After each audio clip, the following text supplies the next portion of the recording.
خب اجرای کناف و نورپردازی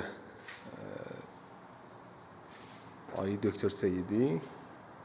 خب این از قسمت پذیرایی هست. این نور مخفی کار کردیم. حالا این قسمت که لاین نورش به این شکل شده، این سمت هم به این شکل هست. این هم از آشپزخونه.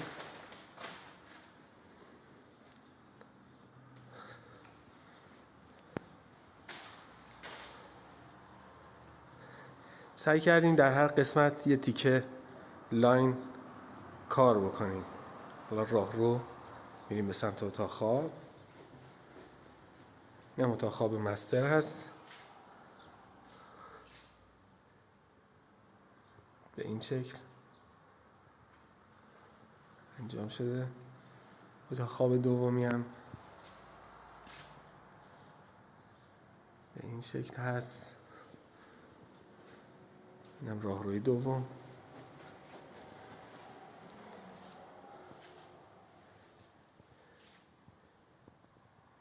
اینم اتاق سوم. حالا از این سمت یک بار دیگه